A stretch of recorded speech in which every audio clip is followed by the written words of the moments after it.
Paz do Senhor, irmãos. Pode se assentar. Deixei meia dúzia surdo agora. Amém, irmãos? Todos bem? Glória a Deus. Irmãos, o tema de hoje, deixa eu ver aqui porque eu me esqueci.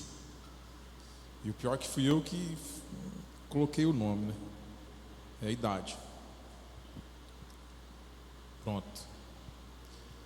Irmãos, o tema é o seguinte, presta bem atenção. Siga o projeto de Deus. Ele tem um caminho. Vocês sabem por que vocês estão aqui hoje, assentados? Vocês só estão aqui hoje assentados porque o amor de Jesus Cristo alcançou cada um de vocês. Vocês só estão aqui assentados porque aquilo que Jesus iniciou com seus discípulos, com aqueles 12 homens, foi por amor de cada um de nós. Quando Ele se entrega na cruz para morrer em nosso lugar, é por amor de cada um de nós. O amor dele nos alcançou. A graça e a misericórdia dele é que impedem que a gente seja destruído, que a gente seja consumido. E a vontade do inimigo, o plano do inimigo, é que você se esqueça disso. Se tem uma coisa que é importante para nós, uma palavra bem pequena, chama-se fé. Porque se a gente perder a nossa fé, a nossa confiança nesse amor de Deus pela nossa vida, se a gente perder a fé no sacrifício de Jesus, que nos redimiu, que nos perdoou do pecado, se a gente perder a fé que existe vida eterna, salvação para cada um de nós, a troco de que a gente viveria? Aqueles homens, a maioria deles, não recebeu nenhuma recompensa por seguir Jesus. Muitos deles morreram na prisão, foram decapitados. Olha só, que coisa boa. E uma pergunta que fica: quem é que morre por alguma coisa que é vã? Quem é que está disposto a morrer por alguma coisa que não é verdadeira? A gente vê que o primeiro mártir, Estevão, quando ele é apedrejado, e as pessoas apedrejando ele olha para o céu e fala que vê Jesus, ele vê o trono. É um testemunho. E o próprio Paulo, ainda jovem, ele segura a capa daqueles que apedrejam esse homem. E a gente sabe quem se torna Paulo. Ele mesmo tem um encontro com Jesus Cristo. E através da vida dele, através do empenho dele, o evangelho se espalhou. E olha nós aqui, sentados na casa de Deus, ouvindo a palavra, sabedores de que Jesus Cristo salvou cada um de nós, tendo a certeza que mesmo a gente não merecendo, Jesus nos amou e nós somos redimidos. E a gente tem um prêmio muito grande para receber. A gente vai ver a glória de Deus, a gente vai ver a face de Deus. A palavra promete para nós que quando a gente estiver lá no céu, não vai ser necessário a lua nem o sol, porque o próprio Deus é quem ilumina tudo. Você tem noção disso? Você pode imaginar, você pode sonhar, mas a gente não tem noção da grandeza disso. Mas a gente precisa deixar sempre quente, ardendo no nosso coração essa certeza, essa fé de que a gente já foi resgatado. E por isso, irmãos, a gente precisa observar muitas coisas que acontecem no dia a dia, na nossa vida, que acontecem no mundo. E eu queria levar vocês a ver um pouco do que aconteceu na história de Noé. Abra sua Bíblia em Gênesis capítulo 6. Gênesis capítulo 6, a partir do versículo 1.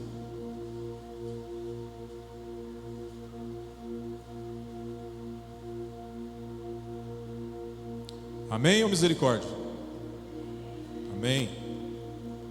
Diz assim: como se foram multiplicando os homens na terra, eles nasceram filhas. Vendo os filhos de Deus que as filhas dos homens eram formosas, tomaram para si mulheres, as que entre todas mais lhe agradaram. Então disse o Senhor: o meu espírito não agirá para sempre no homem, pois este é carnal, e os seus dias serão 120 anos. Ora, naquele tempo havia gigantes na terra, e também depois, quando os filhos de Deus possuíram as filhas dos homens, as quais lhes deram filhos. Estes foram valentes, varões de renome na antiguidade. Viu o Senhor que a maldade do homem se havia multiplicado na terra, e que era continuamente mau todo o desígnio do seu coração. Então se arrependeu o Senhor de ter feito o homem na terra, e isso lhe pesou no coração. Disse o Senhor: farei desaparecer da face da terra o homem que criei, o homem e o animal, os répteis e as aves dos céus, porque me arrependo de os haver feito. Porém Noé achou graça diante do Senhor. Eis a história de Noé. Noé era um homem justo e íntegro entre os seus contemporâneos. Noé andava com Deus. Amém? Irmãos, Noé, quando ele tem seus filhos, ele tem 500 anos. E no meio de um mundo corrompido, esse homem com 500 anos, quando Deus olha para a terra, é o único que é achado justo e íntegro e que andava com Deus. Irmãos, imagina qual a dificuldade para esse homem viver num mundo corrompido. Ele era aquele que andava avesso tudo aquilo que o mundo gostava, que o mundo vivia. Talvez ele era apontado como quadrado, como antiquado. Talvez ele era aquele que talvez a pessoa apontava para ele: esse cara não vive. Olha tudo que o mundo pode oferecer para nós, e esse cara aí fechado no mundinho dele. Mas ele era quem andava corretamente, porque desde a queda do homem lá no Éden, Deus tem um plano para cada um de nós. A primeira profecia messiânica, se eu não me engano, é Gênesis 3,15. Se eu tiver errado, me perdoe. Fala que o descendente da mulher iria esmagar a cabeça da serpente. O diabo sabe que ele já é derrotado desde o início, e por isso a maior vontade dele é arrastar quantos ele puder para o poço junto com ele. Mas a gente não pode cair nessa. A gente precisa estar atento às armadilhas dele. E aqui a gente vê que nos tempos de Noé o mundo era corrompido. Todas as pessoas eram más no seu coração. Elas eram más de natureza, assim como cada um de nós aqui é. Nós carregamos uma sementinha de maldade em nós. E se a gente não vigiar, essa sementinha da maldade produz frutos. E esses frutos contaminam muitas pessoas. E é necessário a gente vigiar e sempre jogar um veneninho nessa semente para que ela não brote. A gente precisa se lembrar todos os dias que a carne e o espírito vão lutar, vão militar a vida toda. E assim como a gente vê que Deus fala: o meu espírito não agirá para sempre nos homens, por isso a idade dele será 120 anos. Imagina um cara que viveu 500 anos e ainda assim se mantinha firme. A gente com tão pouca idade tropeça quantas vezes? A gente entristece o coração de Deus quantas vezes com a nossa pouca idade? Eu sou jovem. Eu tenho certeza que aqueles que têm mais de 40 anos já ouviu que o mundo acabaria nos anos 2000. Muita gente temeu isso. E essa é uma verdade. Agora imagina para Noé. Deus dá um aviso para ele. Porque sempre quando Deus vai trazer um juízo, antes ele dá o seu aviso. Deus não é um Deus mau que faz as suas coisas e pega todo mundo de surpresa. Deus avisa. Então Deus fala para Noé do seu plano e dá uma ordem para ele: você vai construir uma arca para entrar você, a sua mulher, os seus filhos e a esposa dos seus filhos. E pode deixar que os animais, os casais eu vou mandar. O seu papel é apenas construir essa arca. Noé leva 100 anos construindo essa arca. Enquanto ele prega tábuas, ele também prega para as pessoas que vem um juízo por aí. Só que o juízo vem de uma forma de algo que é desconhecido até então. Não havia chuva até o dia do dilúvio. Agora imagina nos dias de Noé ele falar: gente, deixa eu contar um negócio para vocês. Deus falou comigo. Vocês precisam se arrepender porque o modo que vocês estão vivendo está entristecendo a Deus. E Ele me mandou construir uma arca. E do jeito que vai, é para entrar só eu e a minha família. E Ele vai mandar uns animais aí, porque Ele vai acabar com tudo e a gente vai recomeçar tudo depois. E talvez alguém pergunte: e como vai ser isso? Ele disse que vai cair água do céu para inundar tudo. Agora imagine alguém crer em alguma coisa que nunca aconteceu. Muito complicado. Aquele homem que já era visto como quadrado na sua época, agora talvez seja visto como louco. Talvez as pessoas falavam: está vendo o que aconteceu com Noé? Agora ele habitolou de vez. Falou que vai cair água do céu, vai inundar a terra, vai matar todo mundo. Só ele e a família dele que vai sobrar. loucura, até o dia que choveu. E Noé, ele segue à risca tudo aquilo que Deus falou para ele. A medida do comprimento, da largura e da altura. Apenas uma porta na lateral e uma pequena janela. E ele passa 100 anos construindo essa arca. 100 anos sem cair uma gota. E ele firme, perseverando. E Deus fala que ele devia fechar as frestas com betume, que é o piche. Irmãos, Deus, ele dá para nós o caminho para seguir a salvação.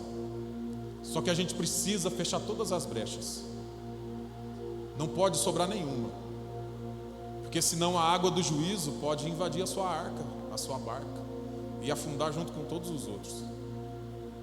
A gente precisa ser vigilante em tudo aquilo que Deus nos ensina. E seguir à risca, obedientemente, tudo aquilo que Ele fala. Cada passo. Para que a gente possa encontrar graça aos olhos dele, assim como Noé encontrou. Ele era o único naquele mundo. E então Deus, ele fala para Noé: olha, constrói a arca, porque porque eu vou fazer chover 40 dias e 40 noites. E a água vai tomar conta de tudo. E todo ser que tem fôlego vai morrer. O único lugar de segurança era a arca. Fora dela não existia mais segurança. Deus tem um lugar de segurança para mim e para você. Deus tem um lugar de refúgio para mim e para você. Mas esse lugar de refúgio é para aquele que tem fé, é para aquele que acredita. As pessoas não acreditavam nele. As pessoas já tinham dado as costas para Deus, não estavam nem aí mais. Somente Noé se mantinha firme. Outra coisa, andar com Deus alcança a nossa família. A aliança foi feita com Noé, mas a sua família foi alcançada. Por muitas vezes nós estamos orando para que a nossa família seja alcançada, com esforço, com palavras. Mas fica tranquilo, fique firme com Deus, porque a sua aliança com Deus vai fazer toda a sua família ser alcançada. Confia, Deus é justo. O amor de Deus não pode ser afastado de nós por nada. Então Noé, ele faz tudo quanto Deus mandou. E então chega o dia. 7 dias antes, Deus dá o anúncio a Noé: olha, entra na arca, porque daqui 7 dias vai acontecer o juízo. E acontece. E a terra é inundada. E todos os montes, até o mais alto, é coberto por água. 15 côvados acima. Não existe mais chance para ninguém sobreviver. Todos foram consumidos. Porque Deus foi mal? Não, Deus avisou. Foi por causa da ignorância, porque eles ignoraram a voz de Deus, através de Noé. No ano 601, as águas baixam. No ano 601. É uma coisa que eu achei interessante. O mundo tinha muito mais de 601 anos. Mas agora é contado a partir do nascimento de Noé. No ano 601 as águas baixam. E Noé, ele solta uma pomba. A primeira vez ela vai, volta. Depois de 7 dias ele solta ela de novo. E ela volta com um ramo de oliveira novo no bico. Ele espera mais 7 dias e solta. E ela não volta mais. Para Noé isso era sinal de que agora era seguro sair da arca. A promessa de Deus de uma vida nova, de um recomeço, era verdadeira. Ele passou 1 ano dentro daquela arca. Provavelmente, assim como nós, ele era um ser humano e talvez passava pela cabeça dele. Ele não tinha noção, ele não via nada do que acontecia do lado de fora. E talvez passava pela cabeça dele: será que a promessa de Deus vai se cumprir? Será que realmente existe um recomeço depois disso? Então ele abre a arca e ele vê que a terra está enxuta. Ele sai da arca com os animais e Deus dá uma ordem: olha, multipliquem-se, povoem a terra. Assim como foi na época de Adão e Eva. Irmãos, aquele povo ser descendente de Adão não deu para eles a certeza de serem salvos do juízo. Apenas Noé, pela sua fidelidade, conseguiu isso. E a gente precisa observar isso nos nossos dias. Deus, ele avisa do juízo e ele fala como a gente faz para ser salvo. E eu queria que você abrisse agora a sua Bíblia em Mateus, no capítulo 3.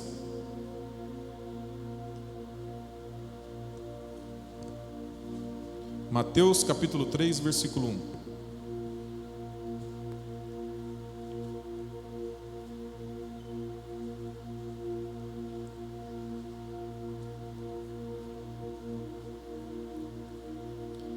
Amém? Naqueles dias, apareceu João Batista pregando no deserto da Judeia e dizia: arrependei-vos, porque está próximo o reino dos céus. Porque este é o referido por intermédio do profeta Isaías, voz do que clama no deserto: preparai o caminho do Senhor, endireitai as suas veredas. Usava João vestes de pelos de camelo e um cinto de couro. A sua alimentação era gafanhotos e mel silvestre. Então saíam a ter com ele em Jerusalém toda a Judéia e toda a circunvizinhança do Jordão, e eram por ele batizados no rio Jordão, confessando os seus pecados. Vendo ele, porém, que muitos fariseus e saduceus vinham ao batismo, disse-lhes: raça de víboras, quem vos induziu a fugir da ira vindoura? Produzi, pois, frutos dignos de arrependimento. E não comeceis a dizer entre vós mesmos: temos por pai a Abraão, porque eu vos afirmo que dessas pedras Deus pode suscitar filhos a Abraão. Já está posto o machado à raiz das árvores. Toda árvore, pois, que não produz bom fruto é cortada e lançada ao fogo. Eu vos batizo com água para arrependimento, mas aquele que vem depois de mim é mais poderoso do que eu, e cujas sandálias não sou digno de levar. Ele vos batizará com o Espírito Santo e com fogo. A sua pá ele tem na mão, e limpará completamente a sua eira, e recolherá o seu trigo no celeiro, mas queimará a palha em fogo inextinguível. Por esse tempo, até aí, depois a gente continua. Agora vamos para outro tempo, o tempo de Jesus. Aparece um outro homem, que aos olhos de todos também provavelmente não tinha muito crédito. Ele era um homem que ficava lá, sozinho no deserto, vestido com pele de camelo e comendo inseto e mel. Não era muita gente. Aqueles que não tivessem fé não dariam muito crédito para ele. Mas ele vem avisar de um juízo e vem mostrar o caminho para a salvação, que é crer, que é se arrepender, que é ser batizado. João Batista, ele veio preparar o caminho para Jesus Cristo, que é o nosso Salvador. Irmãos, tem um caminho para mim e para você, que é crer e ser batizado. Aquele que não crer e não for batizado será condenado. Então, para que aquele que não é batizado vai ficar empurrando com a barriga, esperando o quê? O que é que aquele que não é batizado vai ficar esperando? Acontecer o que mais? Os sinais de que o mundo está inundado de maldade está aí para todo mundo ver. Guerras, rumores de guerras, é de pai matando filho, filho matando pai. Os sinais estão aí, foi avisado. Então é necessário que cada um de nós esteja atento a tudo isso. É preciso que a gente olhe os sinais, que a gente observe tudo o que vem acontecendo, para que a gente não seja pego de surpresa igual aquele povo na época de Noé, que de repente veio a chuva e acabou com tudo. E Jesus, o próprio Jesus, ele dá para a gente essa importância do batismo, porque ali no versículo 13 diz que por esse tempo dirigiu-se Jesus da Galiléia para o Jordão, a fim de que fosse batizado por João. Ele, porém, o dissuadia dizendo: eu é que preciso ser batizado por ti, e tu vens a mim? Mas Jesus respondeu: deixa por enquanto, porque assim convém cumprir toda a justiça. Amém? Se Jesus Cristo deu o exemplo, se ele, sendo filho de Deus, sem pecado, foi batizado por João para nos dar exemplo, então é uma resposta para nós que a gente não pode ficar esperando muito por isso. Por isso, irmão, se você ainda não é batizado, se você ainda tem dúvida, deixa eu te falar uma coisa: não fique com essa dúvida. toma essa decisão o mais rápido possível. Porque muita gente ficou ouvindo Noé falando dessa chuva, esperou 100 anos e nada vinha, nada acontecia. E a mensagem que a gente ouve é: Jesus está voltando, mas até hoje ele não voltou. E talvez alguém pense: está demorando, dá para me esperar ainda. Mas a gente precisa entender que Deus falou que a vida do homem ia ser encurtada. Qual aqui de vocês sabe qual é os seus anos de vida? Quem aqui sabe que depois que colocar o pé para fora, sabe que vai viver mais 5 minutos? Quem aqui sabe que vai tomar café da manhã, amanhã com a família? Você tem feito muitos planos para a sua vida, para o seu trabalho, para o seu futuro, para a sua família. Mas e quanto ao futuro? Do juízo que se aproxima, quais têm sido os seus planos? Quais têm sido as suas importâncias? Jesus já fez tudo o que ele precisava fazer. Ele morreu pela minha e pela sua vida. A parte dele está feita. A pergunta que cabe para mim e para você: eu vou ser igual aquele povo na época de Noé, que porque ainda não viu chuva, vou duvidar? Eu vou ser daquele porque ainda não vi Jesus voltar e avisar, eu vou ser daqueles que ainda vão duvidar? Irmãos, a gente não sabe quando vai ser a volta de Jesus, mas a palavra fala que ao homem está definido morrer apenas uma vez e após isso o juízo. A gente já ouviu relato de pessoas que passaram muito tempo em coma, e quando elas acordam, ela não sabe quanto tempo passou. Um dia a sua vida vai acabar, e você vai acordar onde? Aonde você quer acordar?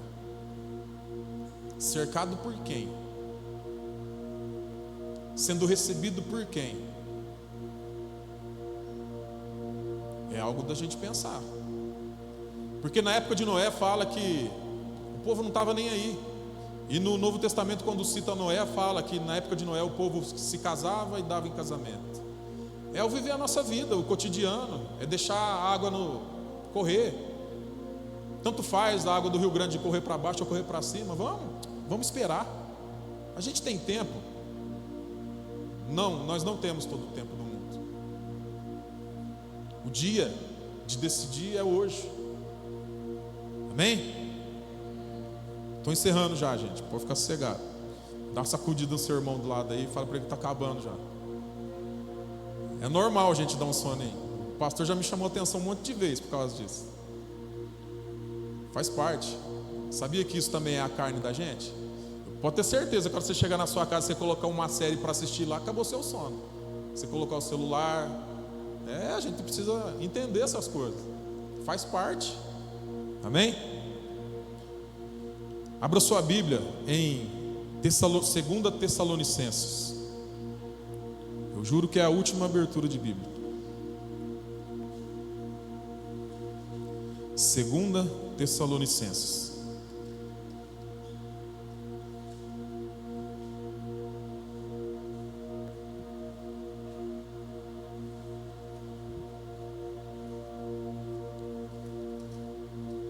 Capítulo 2. 2 Tessalonicenses, capítulo 2.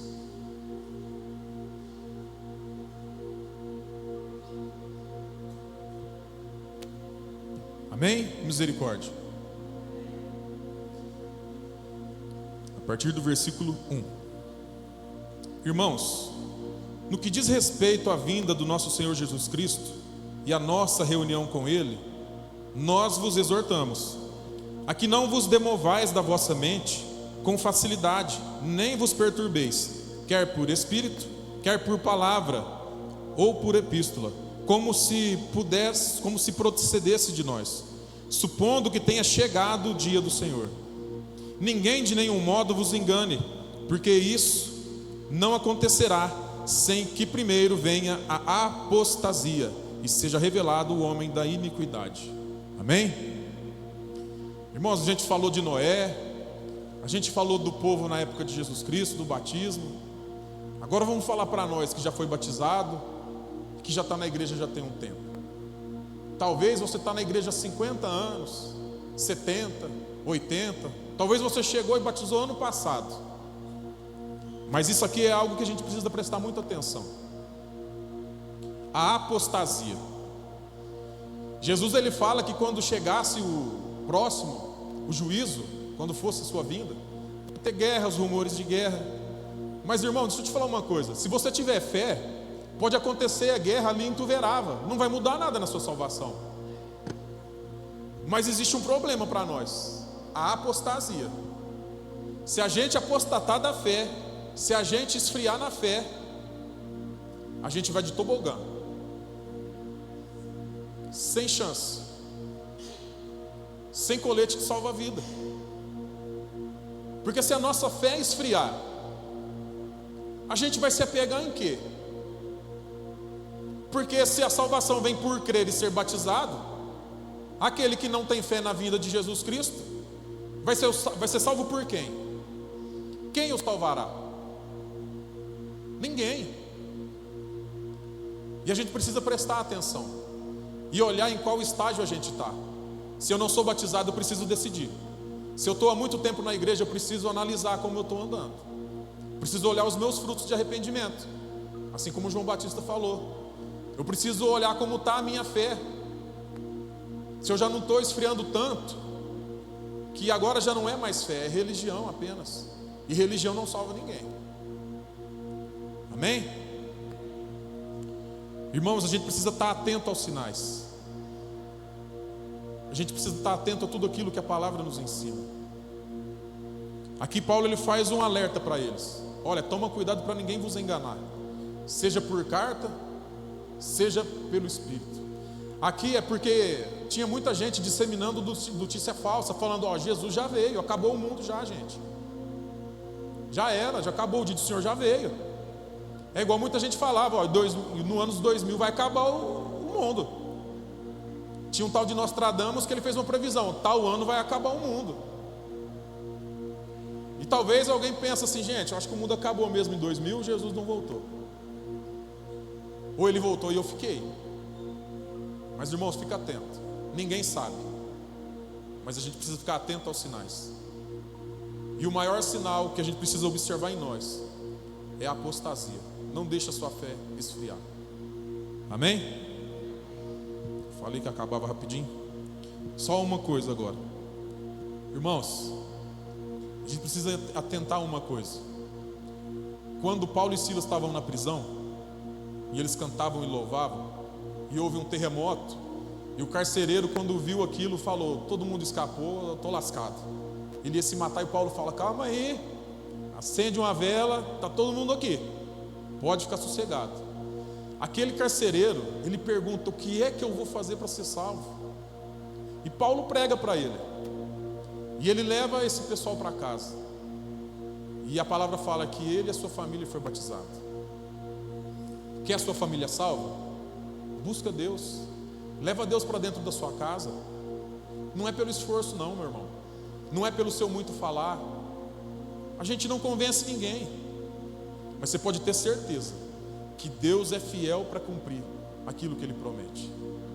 Se você tiver fé, uma fé ativa, e buscar por esse Deus, ser fiel a Ele, e levar Ele para dentro da sua casa, chama Ele para dentro da sua casa, para a sua família, você vai ver que dentro de pouco tempo, a sua família vai estar com você aqui. Amém? Vamos ficar de pé?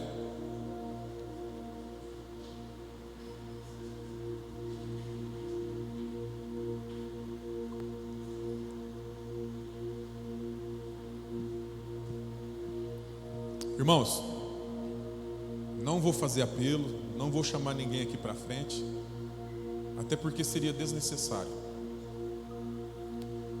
O meu intuito foi trazer para vocês aquilo que essa mensagem falou para mim, que a gente não precisa temer o dia do juízo, apenas confiar que a gente já foi resgatado, e que se acontecer daqui a pouco, ou acontecer semana que vem, não tem problema, a gente tem um lugar seguro.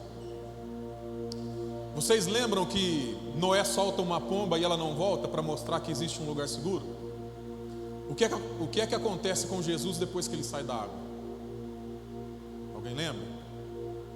Em Lucas 3:22 fala que quando Jesus sai da água, o Espírito Santo pousa sobre ele em forma corpórea de pomba.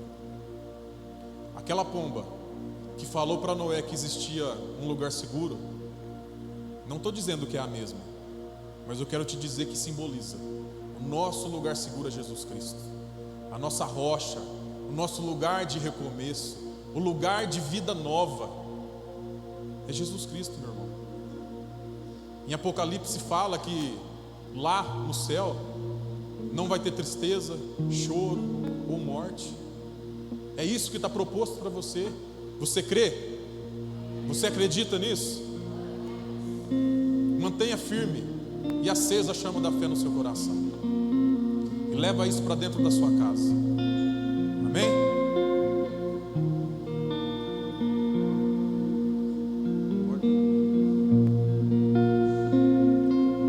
Irmãos,